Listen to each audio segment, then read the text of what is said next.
You would have heard one of the residents in that package saying they are angry, telling Newzroom Afrika's Chona. Well, Dr. Aslam Dasoo, the convener of the Progressive Health Forum, argues that once the anger and the dust settles, then residents should rather sue those who are responsible. He joins us now to tell us more on this. Thank you very much, Doc, for your time. Before we get to residents suing those who are responsible for this, you initially argued that the prevalence of cholera is synonymous with great natural or physical distress, such as earthquakes, inundations, or war. And none of these conditions prevail in Hammanskraal. That's true, and I mean, that's pretty evident. The cause of this outbreak is very simple. A water reticulation system, a modern one that was in place, has been allowed to decay and degrade since 2005 by successive city administrations. And if there is culpability for this situation, it rests there in the first instance. And so it's a real tragedy that they have now conspired, administration after administration, to create. And of course, the loss of life is devastating to families. And what we said was that once they come to terms with it and they realize that those deaths were entirely preventable, then they must question, where were those whose job it was to prevent that from happening? What were they doing? And the answer very clearly is nothing. Absolutely nothing. And there must be accountability for that. Now, what accountability do you get? There's death here, so it must be a potential culpable homicide at play. And we don't have the ability as citizens, it seems, to hold the government to account. And that's because they have layers of protection that prevents them from, or prevents people from making them accountable. They are firstly elected into office, distancing themselves from the people. They are party political representatives, so you can't get to a constituent member. And lastly, the state pays their legal bills. So it's a state of immunity they have with great comfort, so they can play their games in the three-ring circus that pretends to be municipal government in our country. You further argue that, in fact, many more deaths will follow as interconnected waterways and internal movement of infected people will find ripe breeding ground for V cholera in dozens of municipalities where water systems have collapsed. Yes, this is as inevitable as what happened here. Cholera, it is a naturally occurring bacterium that pools in certain brackish waters and salty waters, but which will proliferate dramatically when there is no piped potable water, when there's no water reticulation. Now, no modern city, and Pretoria is a modern city by any other standard, should ever face something like this. However, over 2/3 of our municipalities have broken water systems, similar to what is happening in Pretoria, perhaps on a different scale. And with the movement of people across our borders, and just to say that our neighboring countries have endemic cholera with huge outbreaks happening every now and then. We heard about it in Malawi recently, it's in Mozambique, and people will be coming into the country and leaving. And many are asymptomatic and they'll bring the bug. And if they were to move to those areas where the water reticulation is so thoroughly degraded, there's no telling how we could stop it from becoming prevalent in those areas.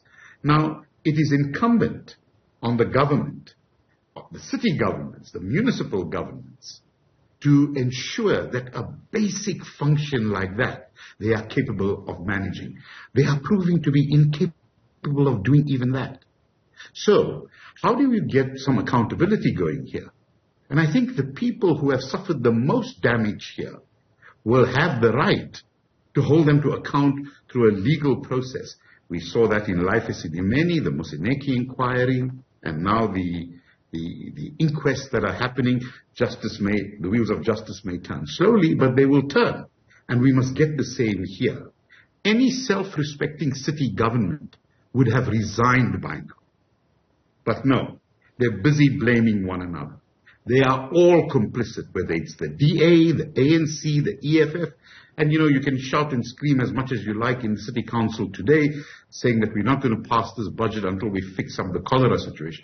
You should have been doing that 10 years ago, not now. Maybe we would have saved these lives. Many more people will have died. Those numbers will be updated, and many more will continue to die. It's cholera today, it's another virus tomorrow. You also believe that the current health administration is injecting a Kafka-esque touch with the Gauteng Health Department, seemingly seeing an opportunity to demonstrate its non-existent readiness to deal with any public health emergency. And so, according to your assessment, are we preparing for the virus of tomorrow when we are unable to deal with the virus of today? Well, it's quite self-evident.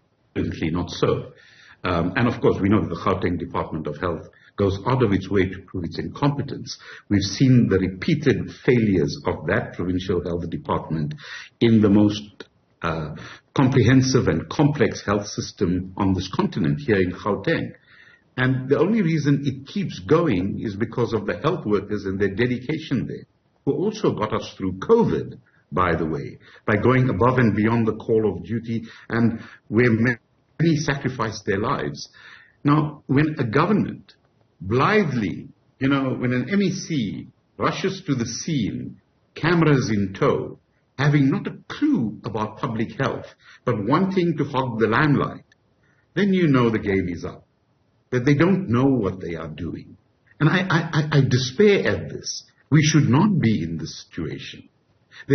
We've had democratic governance, or government, I should say, since 1994. It's an atrocious failure to have something as primitive as cholera rearing its head in our capital city, simply because the government didn't do its job. It probably didn't know how to do that, which is a bigger indictment. And certainly, those who have been there, and we hear reports of how many tenders were given to corrupt individuals, like one Edwin Sodi, alleged ANC benefactor.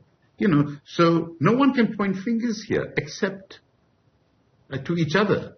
And I think when we see that, we should realize that we don't have a government fit to govern our cities. This is true for Tshwane, it's true for Johannesburg, and for numerous municipalities around the country.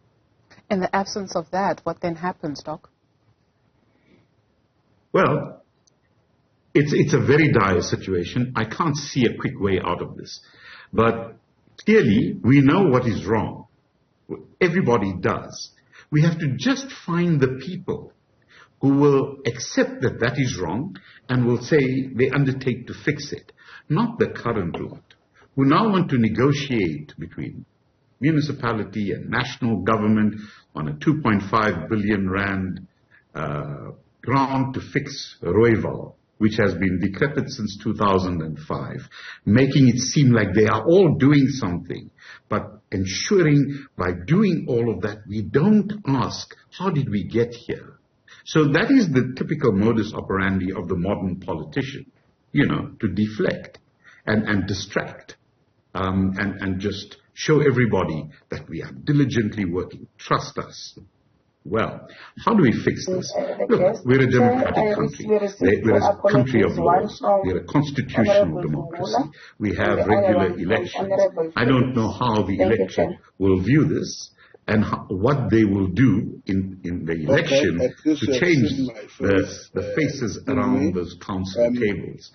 I have not much hope that whoever these parties put up will be any better than whoever they have put up before. But it is what it is. I think because of the of laws, we should exercise that power that we have through that period of bereavement. Dr. Aslam Dasoo is the convener of the Progressive Health Forum. Thank you very much for your time this afternoon.